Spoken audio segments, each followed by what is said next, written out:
A clipping mask clips a layer to the visible parts of the layer beneath it. You can see a clipping mask in action right now.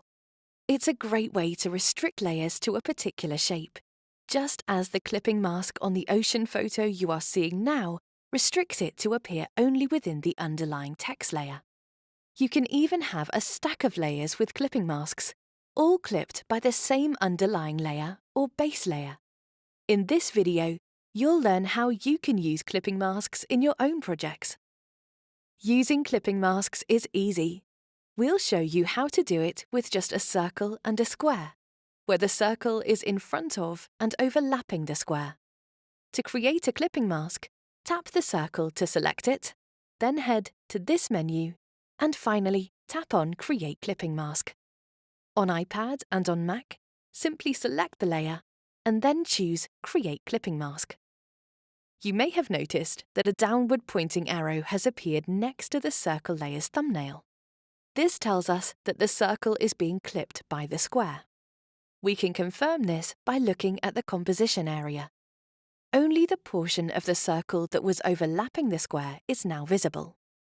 If you decide you no longer want the mask, you can remove it easily by tapping the circle layer to select it, then head to this menu, and then Release Clipping Mask. On iPad and on Mac, simply select the layer and then choose Release Clipping Mask. We can now see the entire circle again. You can clip multiple layers to the same base layer, as long as they're in a stack together directly above it.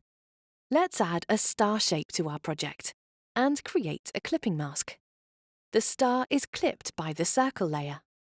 If you also add a clipping mask to the circle, the square becomes the base layer for the clipping masks on both the circle and star layers. In this particular project, to remove the clipping mask from all layers, select the circle layer, then head to this menu and tap Release Clipping Mask. This works because removing the clipping mask from a layer also removes the clipping mask from any other layers with clipping masks stacked directly above it. On iPad, select the circle layer, then choose Release Clipping Mask. Clipping masks are a great way to control the appearance of layers on screen. But did you know they can work with layer parenting in interesting ways? This example uses both layer parenting and a clipping mask to make only the shadow of the plane visible as it travels through the clouds. Let's see how it works. Let's just start with the aeroplane and the cloud layer. We haven't adjusted the Z or Z coordinate of any of the layers, so when you press play, the plane disappears completely under the cloud.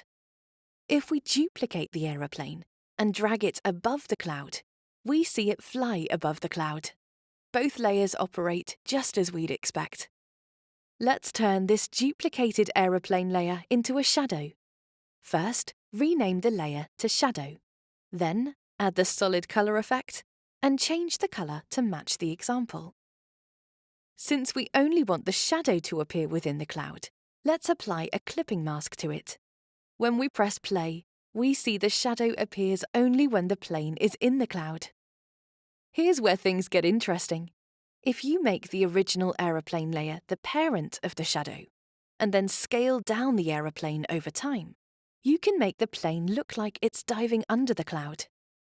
Because the shadow is the child of the aeroplane, it moves with the aeroplane. But because it is clipped by the visible parts of the cloud layer, we only see it when the plane passes through the cloud.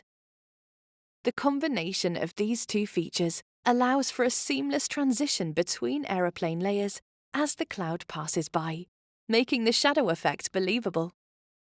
Did you enjoy learning how to use clipping masks in your projects? We can't wait to see your creations. Make sure to show us anything you make by posting your creations with the hashtag #AMClippingMasks. If you have any questions, please ask them in the comments, and make sure to follow us for more videos on Alight Motion.